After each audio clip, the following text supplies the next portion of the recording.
contenuto è questo: ma cosa è successo ieri? Cristea a me mi ha chiamato a una certa ora e mi fa: oh, vieni in playa, che tra un po' succede un casino.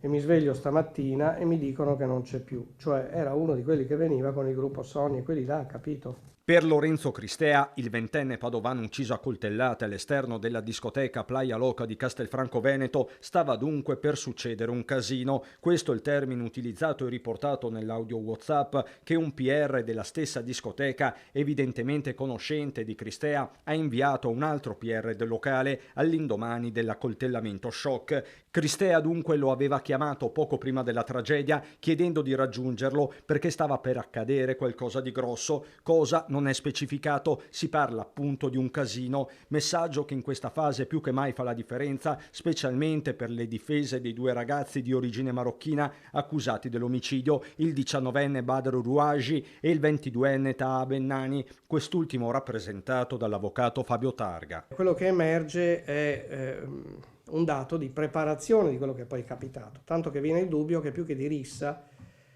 si debba parlare in realtà di un'attività punitiva posta in essere. Ecco. Non dimentichiamo che i ragazzi marocchini erano soltanto due, dall'altra parte c'era una specie di schieramento. Insomma, non una rissa, ma un agguato, una spedizione punitiva, e questo anche a seguito del clima già surriscaldato che si era registrato all'interno della discoteca. Per Targa, il suo assistito, Bennani, avrebbe tentato di riportare la calma dopo che il suo amico Badr era stato spintonato dal gruppo di Cristea. Quanto alle cause di tanta tensione, il legale sembra non avere dubbi. Ma questo aspetto sotterraneo è un aspetto più ristretto. Non è di carattere etnico, è di carattere semplicemente territoriale.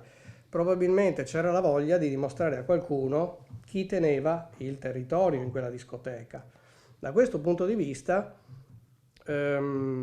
potrebbe darsi, è un'ipotesi che stiamo valutando, che la spinta fosse un'esplicitazione della volontà di dimostrare chi comandava in quel posto. Un altro capitolo riguarda la sicurezza e l'intervento dei buttafuori. I ragazzi marocchini sono usciti 20 minuti dopo rispetto all'accompagnamento all'esterno del gruppo che poi purtroppo ha contato il ragazzo morto. E questo pone un tema di controllo che riguarda anche i locali, che riguarda l'esterno dei locali. Dall'ipotesi della spedizione punitiva a quella della legittima difesa, il passo potrebbe essere breve. Per il momento lo stesso Fabio Crea, legale di Rouaji, si concentra sul vocale tra PR e quella frase pronunciata da Cristea: qui sta per accadere un casino. È un contributo molto importante che va a confermare quello che è stato detto